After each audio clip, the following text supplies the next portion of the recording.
ఈరోజు కదిరి పట్టణంలోని మదనపల్లె రోడ్డు చౌడేశ్వరి కళ్యాణ మండపం నందు ఏర్పాటు చేసిన ప్రైవేటు టీచర్స్ యూనియన్ ఆత్మీయ సమావేశానికి ముఖ్య అతిథిగా హాజరైన కదిరి నియోజకవర్గ తెదేపా అభ్యర్థి కందికోట వెంకటప్రసాద్ ప్రైవేటు ఉపాధ్యాయుల కృష్ణ సుఖాలను ఉద్దేశించి ప్రసంగించారు. ఈ కార్యక్రమంలో జిల్లా ఉపాధ్యక్షుడు మోపూరి చంద్రశేఖర్, శివాలయం సీనా, వార్డు ఇన్ఛార్జ్ రాజేంద్ర నాయుడు, కొమ్మినేని గంగయ్య, తులసమ్మ తదితరులు పాల్గొన్నారు. ఆ క్యాలెండర్ ఆధారంగా మనకు నోటిఫికేషన్ ఇచ్చినట్లయితే కొంతవరకు చదువుకున్నటువంటి నిరుద్యోగులకు ఉపాధి కల్పించడం, వాళ్ళ కుటుంబాలు మెరుగుపడడం అంతేకాకుండా ప్రైవేట్ టీచర్స్ కష్టం ప్రైవేట్ టీచర్స్కి ఉంది, గవర్నమెంట్ టీచర్స్ కష్టం గవర్నమెంట్ టీచర్స్కి ఉంది. మీకు ఈ రోజున మాకు ఎన్నికల సమయం వచ్చేసింది కాబట్టి మీ కాళ్ళ కడియాలు పెడతాం, నడుము గొడ్డానం పెడతాం, ముక్కు పూలు పెడతామని చెప్పేసి వెళ్ళిపోవచ్చు మేము. But they are not practical. ఒకటి మాత్రం ఈ వేదిక మీద నుంచి హామీ ఇవ్వగలుగుతాం. గడిచిన 4 సంవత్సరాల 8 నెలల పరిపాలనలో జగన్మోహన్ రెడ్డి అధ్యాపక బృందానికి, అధ్యాపక వృత్తిలో ఉన్నటువంటి ఒక సమాజానికి ఏవైతే కష్టాలు మిగిల్చినాడో అటువంటి కష్టాలు అయితే మేము ఇవ్వం.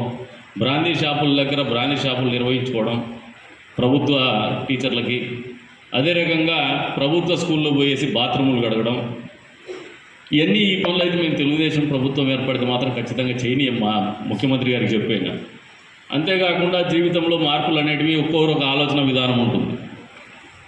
బేసిక్గా టీచర్లు అనేవాళ్ళు ఎన్నికలు నిర్వహించుకునేటప్పుడు చాలామంది పోస్టల్ బ్యాలెట్ ఇవ్వాలంటే కూడా డబ్బులు తీసుకున్నారని ఒక అపవాదం, ఎమ్మెల్సీ ఎలక్షన్ వస్తే డబ్బులు తీసుకున్నారని అపవాదం.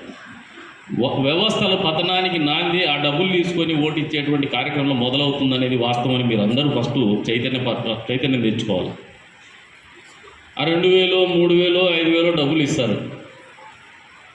ఎప్పుడైతే మిమ్మల్ని చూడాల్సినటువంటి కోణం పాలకులకి మా బిడ్డలు వీళ్ళకి మేము బాగా చూసుకోవాలా, మా ఇంట్లో మా భార్యనో పిల్లలను ఏ రకంగా చూస్తామో వీళ్ళందరినీ అదే రకంగా ప్రేమగా చూసుకోవాలా, వీళ్ళ జీవితాల్లో కష్టాలు రాకుండా చూసుకోవాలా, వీళ్ళ జీవితంలో హ్యాపీనెస్ ఈజ్ ద ఇండెక్స్, సంతోషమే ఒక సూచికగా వీళ్ళ జీవన ప్రమాణాలు మార్చాలనే ఆలోచన పాలకులు రావాలంటే అభద్రతా భావం ఉండకూడదు.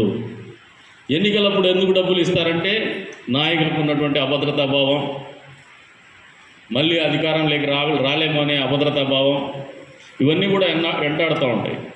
ఈ రోజున ప్రైవేట్ టీచర్స్ అసోసియేషన్ వాళ్ళు మీ కష్టాలు చెప్తూ వచ్చినారు. డిఎస్సి గురించి కావచ్చు, మెగా డిఎస్సి గురించి కావచ్చు, వీటన్నిటి గురించి కావచ్చు. కొత్తగా ఏర్పడినటువంటి రాష్ట్రం, చదువుకున్నటువంటి పిల్లలైతే తల్లిదండ్రులు ఒత్తిడి పెట్టైనా చదివిస్తూనే ఉంటారు.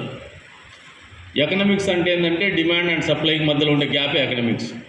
అదే రకంగా సొసైటీకి ఉన్న ఎకనామిక్స్ కూడా అదే. ఆర్థికపరమైనటువంటి అంశాలు కాకుండా ఒక స్కూల్లో నుంచి పిల్లలు ఎంతమంది చదువుకొని బయటకు వస్తున్నారు, వాళ్ళకి ఎంతమంది ఉద్యోగం వస్తుంది, ఎంతమంది సెల్ఫ్ ఎంప్లాయ్ ఎదగలుగుతున్నారు, ఎంతమంది ఇన్నోవేటివ్గా థింక్ చేసేసి ఆపర్చునిటీస్ని ఎక్స్ప్లోర్ చేయగలరు అనేదే జీవన విధానం.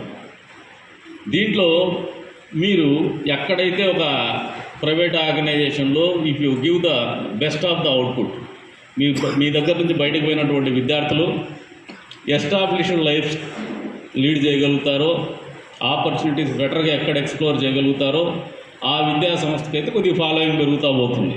This is the usual trend. అక్కడ ఆర్థిక పరిపుష్టి కూడా కొద్దిగా బాగుంటుంది కాబట్టి దే కెన్ క్యాటర్. ఇప్పుడు ధైర్యంగా పవన్ చెప్పగలిగినాడు, మీ insurance health insurance you can take care of your health insurance అని. పాపం అదే సిద్ధారెడ్డిని చెప్పండి చెప్పలేడు, ఎందుకంటే he cannot take care of his own health insurance. సమస్య ఆడ వచ్చేది అంటే ప్లేయర్స్ ఉంటారు దీంట్లో. ఈ ప్లేయర్స్ అందరూ కూడా ఆలోచన చేసుకోవాల్సింది ఏమంటే ద అదర్ వే, ఎక్కడో చోటైతే ఎంప్లాయ్మెంట్ ఒక ఆర్గనైజేషన్ ప్రైవేట్ సెక్టర్లో అయినా ఎంప్లాయ్మెంట్ క్రియేట్ కాగలుగుతుంది.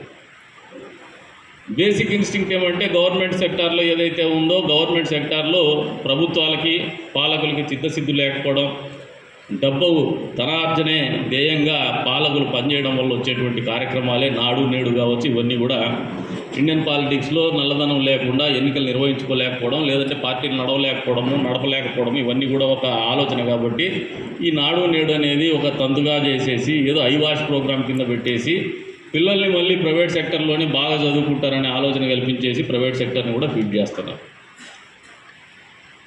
ఎవరు ఒప్పుకున్నా ఎవరు ఒప్పుకోకపోయినా కూడా ఇంత పెద్ద ప్రజాస్వామ్య వ్యవస్థలో దాదాపు కోట్ల మంది ప్రజలు, ఇక్కడ దాదాపు 135 కోట్ల మంది ప్రజలు బతుకుతున్నారు దేశంలో.